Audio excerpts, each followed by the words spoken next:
Hello and welcome to game changers. मेरा नाम है आकाश और बात करेंगे एमआई वर्सेस जीटी गेम में जो कंट्रोवर्सी हुई उसके बारे में। देखिए, ओवरऑल हमने देखा कि इतना जबरदस्त मुकाबला होता है, ब्लॉकबस्टर मैच, और वहां पर आप कह सकते हैं बस मार्जिन्स का गेम था। हमें वैसे बात इंडिविजुअल परफॉर्मेंसेस पर करनी चाहिए थी, लेकिन हुआ क्या, फिर वही कंट्रोवर्सी। एक और ऐसा डिसीजन जिसके बाद सोशल मीडिया पर जो बवाल मचा वो एमआई को लेकर ही था। तो बार बार क्यों एमआई पर ही सवाल उठते हैं? एमआई फिक्सिंग, एमआई के ही एम्पायर्स होते हैं, एम्पायर फिक्सिंग, इस तरीके के टर्म्स क्यों यूज होते हैं सोशल मीडिया पर? और डिसीजन पर सवाल तो बाकी मैचेस में भी हैं, तो एमआई का ही नाम क्यों एसोसिएट किया जाता है इस तरीके की चीजों में? तो उन सब पर बात करेंगे, क्योंकि ये अब फ्रीक्वेंटली हो रहा है। क्या आप पहले के मैचेस देख लीजिए, एसआरएच एमआई गेम आपको याद आएगा, ईशान किशन वाला जो फेमस डिसमिसल था भाई, उसमें ईशान किशन वॉक कर रहे हैं, उसमें भी एमआई को लेकर वहां पर एमआई का नाम बदनाम किया गया।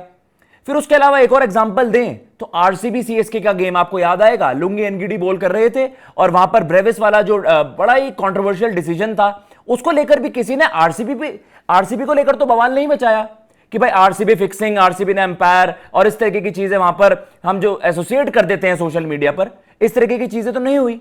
तो एमआई पर ही क्यों बार बार ये बवाल मचता है? अब आपके सामने ट्वीट चला देते हैं, जो कि ये बहुत ज्यादा कंट्रोवर्शियल हो गया था इस मैच के बाद। एमआई वर्सेस जीटी गेम था और बार बार रेन इंटरप्शंस हो रहे थे, लेकिन ये एक बड़ा क्रूशियल फेज हो गया था। अब देखिए, इसमें रेफरेंस ड्रॉ किया गया कि मुंबई को ही क्यों सपोर्ट करते हैं। ये एक ट्विटर यूजर यहां पर दो पिक्चर्स यूज कर रहे हैं, from last 6 matches umpires are playing for MI fixing premier league, इस तरीके की चीजें वहां पर यूज करते हैं।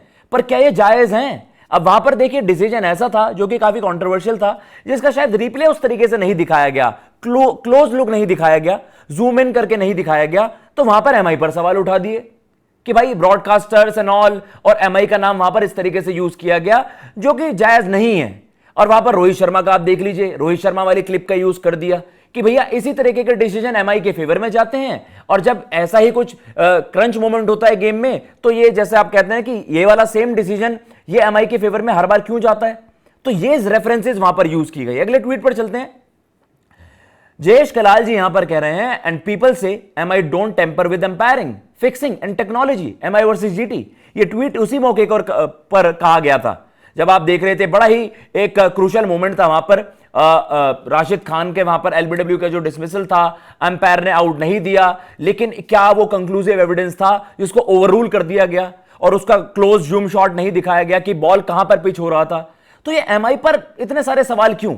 अब ये वीडियो करने का पर्पस क्या आप बोलेंगे कि क्या आप भी एमआई को टारगेट कर रहे हो? नहीं, यहां पर एमआई को टारगेट नहीं किया जा रहा है, बल्कि यह बताया जा रहा है कि भाई अगर वो गेम वहीं पर ही फिनिश हो जाता, जो कि दुनिया सवाल उठाती कि भाई डीएलएस मेथड के थ्रू, तो वहां पर यह माना जाता कि एमआई एडवांटेज थी एमआई को और एमआई वहां से मैच जीत जाता। लेकिन हुआ क्या, एक बड़ा ट्विस्ट आया इस कहानी में, इस मैच में। मैच जाता है, डीप गेम जाता है वहां पर, और इस तरीके के भी सवाल उठ रहे थे कि भैया बारिश रुक गई है, कवर्स क्यों नहीं ऑफ हो रहे, क्यों एमआई को ही वहां पर सपोर्ट किया जाता है, क्या इन बातों का कुछ सेंस है? एंड देन एक ओवर का मैच होता है, फाइनल ओवर का, जो हम देखा कि एक जो इक्वेशन आ गई, जो सिनेरियो आ गया, एक ओवर में 15 रन, और वहां पर जिस तरीके से आपने देखा जेराल्ड कोएट्जे, उन्होंने एक जबरदस्त फिनिश करी है, राहुल तेवतिया उन्होंने भी एक बड़ा अच्छा साथ वहां पर निभाया, और जीटी वहां से मैच जीत गया। अब ये सारे सिनेरियो उल्टे पड़ गए। फिर किसी ने नहीं कहा, क्योंकि जब मुंबई हार गई तो मतलब जीटी ने मैच जीता, नहीं कोई फिक्सिंग नहीं, वो सारी चीजें छुप गई ना। फिर अंपायरिंग पे किसी ने सवाल नहीं उठाया। फाइनल ओवर में जब आपने देखा दीपक चहर वहां पर बॉल डाल रहे थे, तो वहां पर उनकी तरफ से एक नो बॉल फेंका गया। भैया ये सारा बवाल मचा क्यों? ये सारी बातें क्यों? अगर ऐसी कुछ चीजें होनी होती तो वो नो बॉल तो पता नहीं चलती है लोगों को। नो बॉल तो आपको थर्ड अंपायर से पता चलता है ना, जब वो सायरन बजता है कि हाँ नो बॉल है, फिर रिप्लेस में दिखाया गया कि हाँ it was a legit no ball.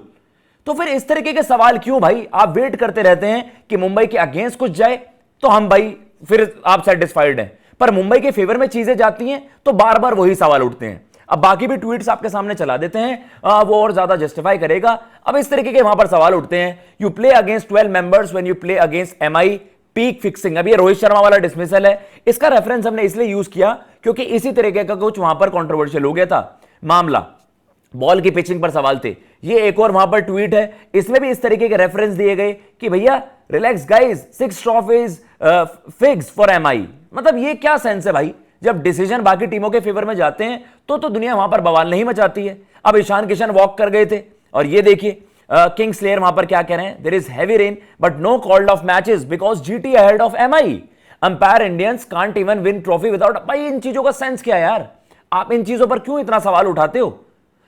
Fix MI का कोई कुछ नहीं करेगा वरना आईपीएल ले जाएंगे। भाई देखिए इस तरीके की चीजें वहां पर, एक तो टूटी फूटी वहां पर लैंग्वेज भी थी, लेकिन यहां पर इसको हाईलाइट करके दिखाया गया। तो ये सारी चीजें हैं कि अब ये धरी की धरी रह गई क्योंकि रिजल्ट क्या हुआ, जीटी के फेवर में चला गया, फिर इन चीजों पर ज्यादा बात नहीं हुई। लेकिन कहीं वहीं मैच वहीं बीच में फंस जाता, मैच खत्म हो जाता, फिर दुनिया यही सवाल उठाती कि हां भाई बार बार यही कंट्रोवर्सी एमआई के साथ ही एसोसिएट होती है।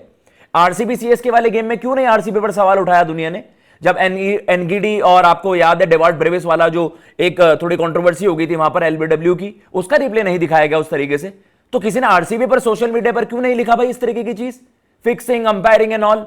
तो ये सारी चीजें रबिश हैं। हमारे इस वीडियो को करने का पर्पस वही है कि भाई जब सारी चीजें एमआई के अगेंस्ट गई तो किसी ने सवाल नहीं उठाया, तब जीटी की दुनिया तारीफ करती है।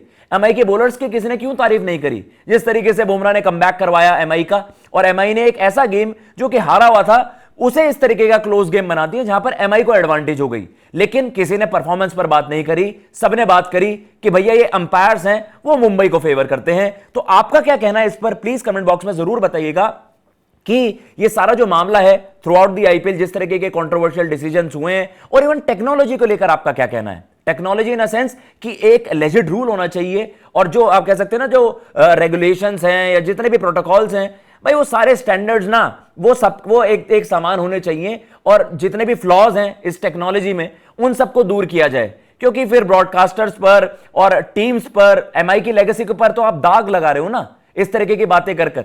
वो तो ये है कि भैया एमआई हार गई तो कुछ नहीं है, पर एमआई जीत रही है तो किसके सपोर्ट की वजह से जीत रही है। तो प्लीज कमेंट बॉक्स में जरूर बताइएगा आपको किस तरीके से ये वीडियो लगी। एंड इस वीडियो को करने का पर्पस यही था कि सारी चीजें ये आपको ब्रीफ कर दें उस गेम के बारे में, जो कि एक बड़ा जबरदस्त फिनिश था, लेकिन दुनिया फिर वही अंपायरिंग, फिक्सिंग, इन सब चीजों पर, इन सब मसलों पर बात करने लग गई, रादर देन टीमों को वो सारे चीज वो क्रेडिट देने के लिए कि भैया हाँ टीम्स अच्छा परफॉर्म करके जीती है। इन सारे मसलों को आप साइड में रखिए। फिलहाल इस वीडियो में इतना ही। आपको ये वीडियो पसंद आई हो तो प्लीज चैनल को लाइक और चैनल को सब्सक्राइब और वीडियो को लाइक करना मत भूलिएगा। जय हिंद, जय भारत।